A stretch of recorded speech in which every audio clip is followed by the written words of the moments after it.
What's going on, Eagles? I'm Joey. Welcome to the Fuel Hunt Show. Since many of the few are entrepreneurs or considering becoming entrepreneurs, we thought it would be a great idea to go back through some of our previous episodes and pull out some really tactical advice about starting and operating a business. We share everything from the brutal realities of starting and growing a business to the importance of building systems within your business. And of course, managing imposter syndrome, knowing your worth, and why becoming the best version of yourself is always good for business. Also, it would mean the world to Drew and me if you could leave the Fuel Hunt Show a review on Spotify or Apple Podcasts. And make sure you subscribe to the Fuel Hunt Show on YouTube. Enjoy the episode, and let's hunt. Welcome to the Fuel Hunt Show. Entrepreneurship is not the solution. It's not a solution, it's a problem. And it's a big problem. And it's the hardest problem that you will ever introduce into your life. I feel like nowadays, everybody looks to entrepreneurship because it's been glorified. They look to it as a solution.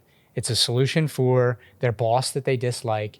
It's a solution for their shitty schedule, that they don't like, right? It's a solution for what they believe, the freedom that they don't have. It's a solution. So in reality, it's a big problem. Like when you bite the bullet and become an entrepreneur, you are introducing the hardest problem, the hardest challenge into your life. It's probably the hardest career path known to modern man and woman, I would say, right? Yeah.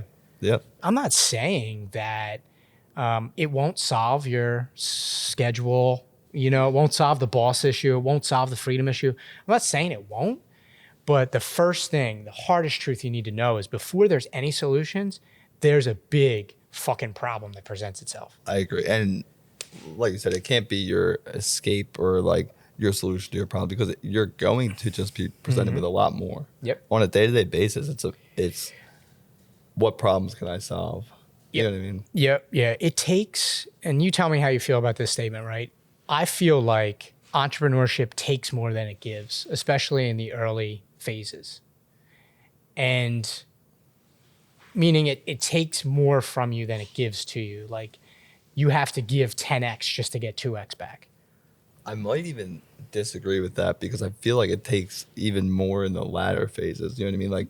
Like you always say, like new levels, new devils, right?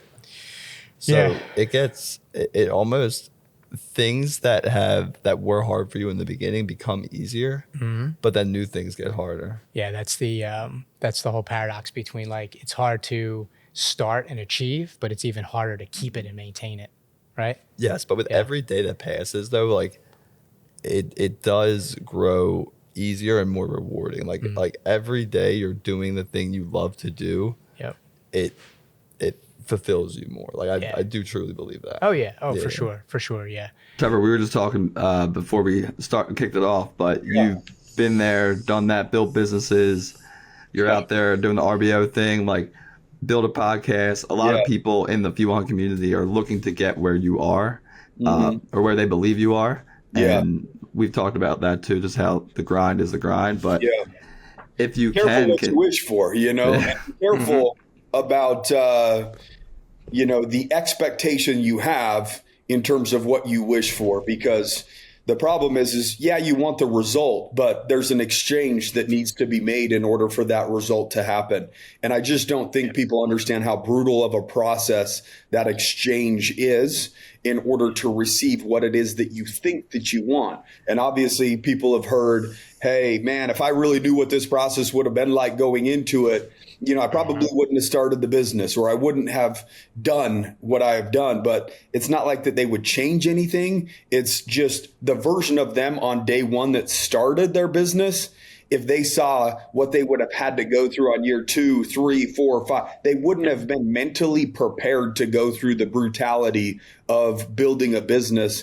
And so that's why the process is so perfect and so beautiful, is because it does mold you and continue to prepare you for the next step and the next step and the next step. And so I definitely am super grateful for the process and everything that I've been able to build and the success that I've had. But to say that, it's easy or act like that there's,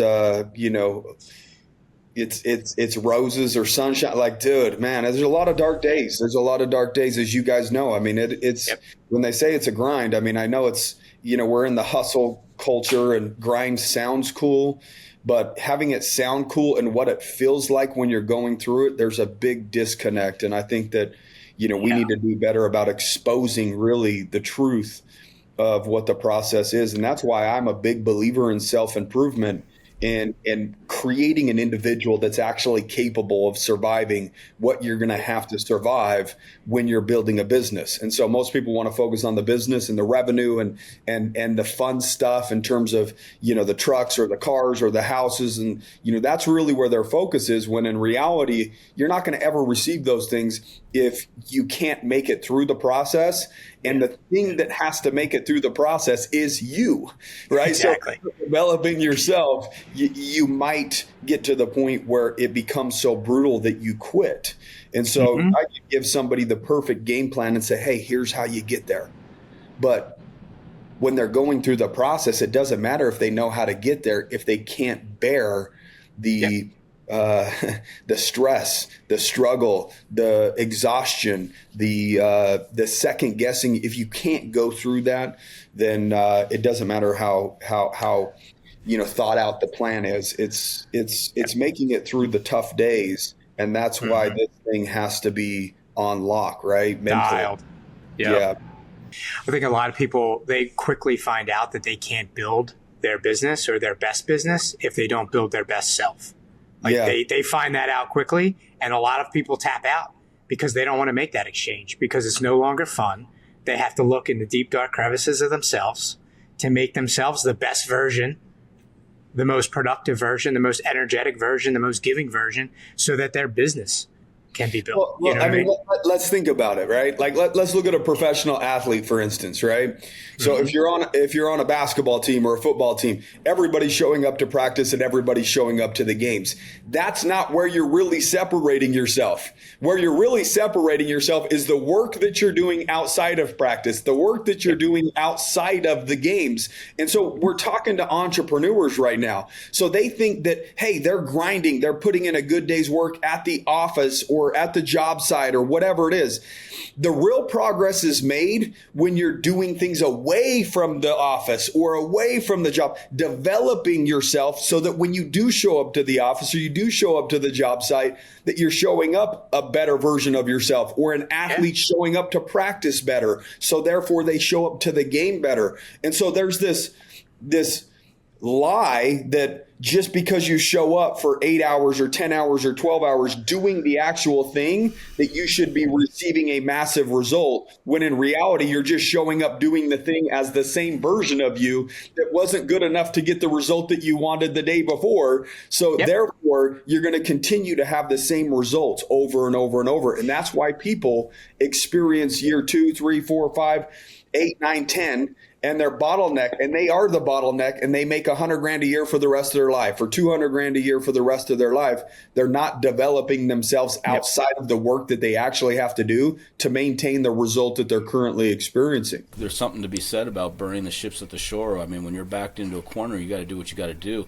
Comfort is the enemy of success. It's like people are like, oh, I want to do this and that, and it's like, but they already got a nice house and they got a nice cushy job. Like, you won't find many entrepreneurs that shift over from nice, high-paying, comfortable positions. It rarely happens. Usually it's like even Elon, after richest man in the world by a long shot. Even after his PayPal payout, I mean, he got to a point where he's so over leveraged and put all his money in these 3 startups, has to borrow a couple $100,000 from his in-laws just to be able to pay for his living expenses and stuff. I mean, talk about being backed into a corner. Like, that's big time. Yeah. I actually had written down here, comfort. I heard you say before, comfort is the enemy of entrepreneurship. I mean, I know Rama personally, your wife, but I mean, I can only imagine that. I do believe that the person you pick as your partner determines where your life will go. So was she always like when you were like, I'm going to figure this out, she was always on board and always had your back? I can only imagine she was. She was always supportive, and even more so, like men, and especially fathers, we just don't get enough credit. And I think it's starting to change a bit, but we don't get enough credit for the burden that we carry. Not only the burden of the obvious, but the mental burden too, of the pressure that we put on ourselves to, live our version of success, and to be a role model for our kids, and to provide, and all of these things. Like, that pressure is real, and it's heavy. And but she would always take, my favorite quote of hers that she said to me many, many, many times that I need to be reminded of, probably weekly, is she always says, look, it all works out in the end, and if it hasn't worked out, it's not the end, And that's her philosophy. It's very simple, but it's very effective, and it's it's the journey, we're on the journey.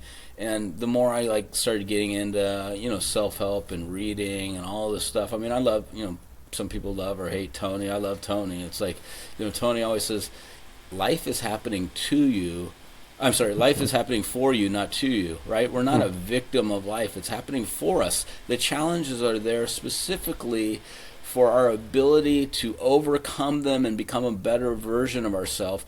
And that's my only desire for myself, is to be the best version of myself. Like, literally, I want to be the best version of myself. And I know where I'm deficient. It's like putting energy and time there to become the version of myself that I was intended to be, that the version of myself that my wife knows that I can become, that I know I can become, that I want to be the best version for my kids and from my business and all of that. Yep. Being an entrepreneur, it's a very hard life. Mm-hmm. And we get very few moments in time where it's like we actually like, oh yeah, this is it.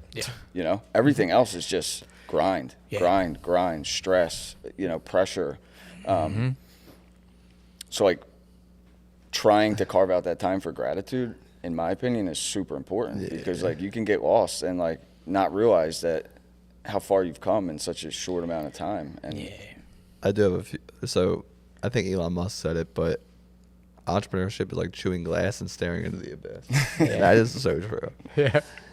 But I think gratitude is such an important part of the entrepreneurial journey, because, like you said, you need that reminder. You got it. You'll never get through the things you're gonna have to go through as an entrepreneur without remaining grateful. So a quote I picked up from somewhere was, "Can't have a bad day when you're breathing." Yeah, and I've been saying that nonstop. I forget where we heard it, but once Amanda heard it, she was like, "You're never gonna stop saying that." And I was like, "That's so true," because that literally is my.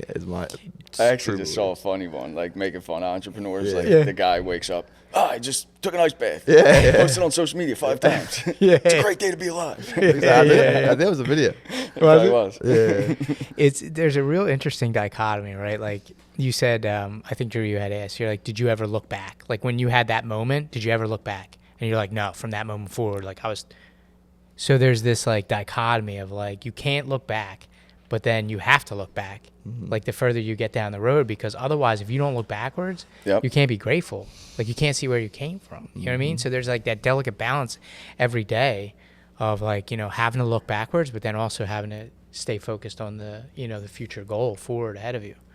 And again, we were talking about how entrepreneurship levels you up just in general, but if you choose to level you're up, rarely going to find an entrepreneur that gets upset about the temperature of their coffee. You know what I mean? Dumbass shit that people get upset about nowadays. Because I'll drink a cold coffee if I got it. Exactly.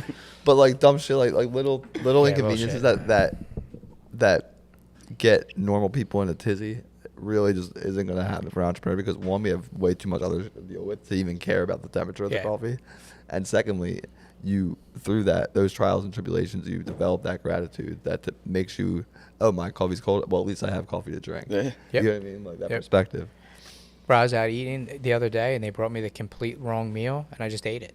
Like, I didn't say anything. Like, I wasn't like, oh, I didn't look at the price and say, was this more than that? Or like, I was really in the mood for my, avocado toast. Like, the meal came out, and I was just like, I'm just going to eat this. Like, it doesn't even matter to me. I got bigger fish to fry. When I was a kid, man. I went to a restaurant with my Italian bistro. You know, It's on the boulevard? Yeah, it's not there anymore. Yeah, the boulevard. I ordered a veal parm, but my grandpa ordered an eggplant parm, but they swapped us, and I didn't know. And they were like, "Oh, like how do you like eggplant?" Eggplant's good. And I was like, "I don't like eggplant. Ew, I would never eat that." I just housed the whole thing. That's funny. A lot of our listeners are side hustle entrepreneurs, right? There are a lot of people in the few that want to be their own boss, right? Achieve freedom through financial freedom, freedom of time, freedom of relationships, like we always talk about. But yeah, so maybe some tips or like things you did to get started for them would be great. Yeah, so let me start with some, blunders that I made early on that I see a lot of people making. One is not valuing yourself enough and not charging enough. Early on, how I charged for my services is comical compared to it is now. Comical. So I just started out and almost was apologizing to people, be like, hey, I can help you. Do you want help? Sorry, it costs a little bit of money, and I see entrepreneurs do that all the time where they're like, oh, by the way, I can solve this problem for you. It's like $500. Is that okay? Like, you're almost apologizing. And so that was something that very early on I had to work through and be like, no, you know what? I know my stuff. I bring value. This is what I'm worth. Are you in or out? And so it was an evolution for me to be confident in what I was and get a couple wins under my belt of like, dude, I just did that. Like, that company's value went up $1.2 million because of what I did. Like, this matters. So that's a huge mistake that I did early on. And also is not having a structure around what I was performing. And I know you guys see this all the time. You've got buddies that are like, oh, I want to start my own business. Oh, great. And they just like sell this, that, everything. They have no packages. They have no clarity. They have no process. They're just selling anything just to put food on the table, right? And at the that's fine, but there's a very short runway where you need to get your crap together and you need to figure out like, this is what I do. These are my services. These are my products. This is what it costs. And then rinse and repeat that, right? Like, it doesn't matter what Chick-fil-A you go to, the fries are going to be like bomb, right? Like, it's because there is one way to make Chick-fil-A French fries. And you need to, in your business, figure that out. And early on, I was trying to be all things to all people. So someone would come to me with a cash flow problem. Oh, I can solve that. Oh, you've got a sales problem. I can solve that. Oh, profit isn't where you want. Oh, I can figure that out. Oh, marketing? Sure. I can build a funnel, right? Like, no, I can't, And so that was definitely early lessons for me of like really honing in what was my skill set, what was I good at, and what was my value that I was bringing to people. Yeah, that'll really resonate with the members of our community because they're rooted. Those two things are rooted in two things everybody struggles with. I think it's like a bit of imposter syndrome, right? When in the beginning you're like, you're apologizing for what you're charging or you're undercutting yourself. There's that, am I really that person question that your brain keeps running through, So the imposter syndrome. And then the second thing is really like a scarcity mindset, which we all kind of battle with, right? Because you don't want to say no to something that could potentially bring money in to put food on the table. So you find yourself doing everything. And when you do that, you're pretty much good at nothing, right? So 100%. Imagine sacrifice seems to be, I've just picked up on something that you and Danny say a lot. Yeah. Could you tell us in the community like how that plays into moving art and your guys' mindset? Oh yeah, I mean, imagine sacrifice is kind of like a mantra we've been kind of repeating to ourselves since like the beginning. And maybe if not those words, like other iterations, like similar sentiments to that, even before we met each other, me and Danny, because since the beginning, we all have doubtful thoughts in our minds telling us like, is this worth pursuing? Is it even possible? Are you wasting your time? And that's something that it took me a long time to shake out of my mind. Like basically up until like late brown belt, I had these doubtful thoughts, not so much anymore because you find a way to be confident in the things that you do.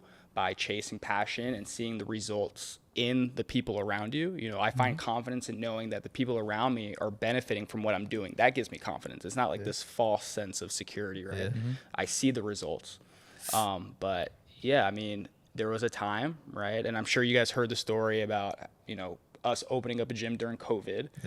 And that was a time where a lot of people were doubtful. A lot of people online were disparaging us. You know, I had even, you know, my family telling me, like, are you sure you want to do this? This is not the best time to do it, not the best thing to do at this particular time, you know.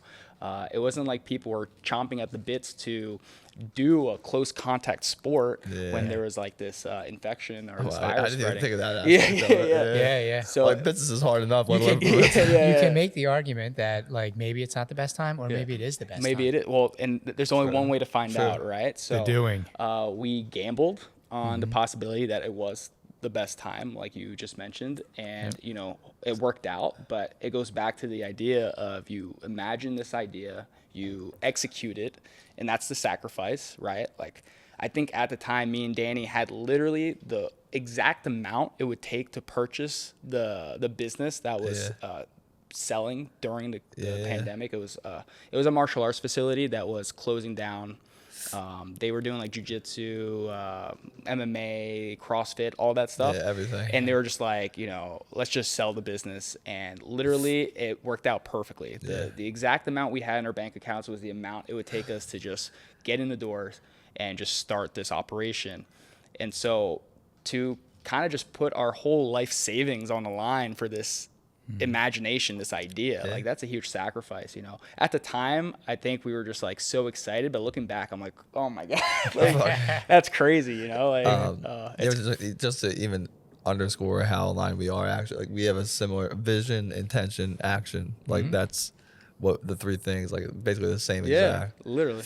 It is easier now than it ever has been to create your own life, to turn your passion into the project that pays you. It's easier. So if it's so easy and the tools are freely available and the knowledge is freely available, question for you, why don't more people do it? So the first S. Are you looking for a specific answer, or are you because asking it's the first S. Yeah, you can. You're saying because of the story they tell themselves. Yes. I thought you were looking for me to give my reasoning. I was going to say, I mean, to the few it might be the story they tell themselves, but to the, like you said, other people, it's realistically they're just consuming and being lazy. Yeah. Well, I think the two are kind of related, right? Because I think you have to have a certain level of awareness, like the few have, to realize that it's actually the story. And that's why you're quote unquote lazy. In other words, you don't believe in yourself enough to take the steps required to rewrite that story of that limiting belief. So instead of creating, you're consuming. You know what I'm saying? Yeah. So I really think that's the, and that's why, you know, it's the first S for me when I sat down and I thought about this. Like, you have to rewrite your story. The tools are there for you to do this. It is possible. There are literally thousands upon thousands of examples. We're one of them. Yeah. You first need to rewrite the story you're telling yourself. It could be some limiting belief you have that you don't deserve it, you're not smart enough, you're not whatever. Some story someone told you when you were a kid that's still rattling around in your nervous system, right? You need to release that, heal that. I realize that's a whole nother topic, but that work needs to be done because that is what unleashes you to ultimately do what you want to do. Yeah, you got to believe in yourself more than anybody else does, especially when starting. Yes. Delusional self-belief. Yes. Here's another thing though, right? When you're rewriting that story, and obviously that story varies for people. You know, it can be very traumatic, right? It can be a little bit less traumatic where it's, you know, I don't know. Let's just say there's varying degrees of it, okay? You hit on a word, you said belief. Regardless of the story, and how deep the trauma is. Sometimes you need to believe in someone else's belief in you before you can believe in yourself. And I think that the Few Will Hunt community is that for a lot of people, because we believe in the few. No matter where you're at on your journey, we see not you as you are, but you as you could be and who you should be. And that sometimes helps you rewrite that story more than anything else. That community support, you know? Yeah. So lean into, and speaking to the few, like lean into the community for that belief if you're having trouble believing yourself that you're capable of it. Yeah, I think what we do best, especially with the content we put out on social, email, SMS, is that we let you know and assure you that the power that you're looking for to achieve what you want to achieve and become what you want to become is already inside you. Yep. And I think that's what we do best for our community. One of the things we do best for our community. Yeah, I think it's because we see people not as they are. We see them as what they could be. And that's rare nowadays. With attention spans being 3 seconds, everybody sees the book for the cover, not the knowledge that's inside. Exactly. And that's what we did for ourselves, right? Like being in our main gig or our previous full-time jobs, a lot of people doubted us and never even thought we were ever going to become anything. And we had to take that criticism and feedback and channel it and believe in ourselves almost to a delusional point. Because at the beginning, when we were hanging eagle flags on our office doors, it was weird, right? But now when that same eagle flag is flying across in offices all across the country, offices, gyms, boardrooms, whatever, across the world or the country, it doesn't seem that crazy anymore. Yep. You're taking this exactly where I wanted to go. We are the founding members of the few, right? So the limiting beliefs that I had that were slowing me down and trying to convince me that we couldn't do this, I believed in your belief in me to rewrite those, and vice versa. Yeah. Right? And we could this could be an entrepreneur podcast, but like having a partner. Yes. It almost made it easier. Well, it did make it easier. Like that's one of the best parts of having you as a partner is it made it like I knew you always had my back and I always had yours. So like wherever we were flying and on this journey, we were flying together. Yes. So that's exactly where I'm going with the story. Took us a little bit to get there. We chopped it up a little bit, but that limiting belief, that story that you're telling yourself that's keeping you from taking the steps and using all the freely available tools to monetize your skills or turn your side hustle into your main gig, that story needs to be rewritten. And the best way to do it is to lean into your people. Yeah. Find a partner, find a community. Yeah. And those that are listening and watching to the show, it just so happens now we have a large community that they can lean into. And you have to believe in others' belief in you before you can believe in yourself.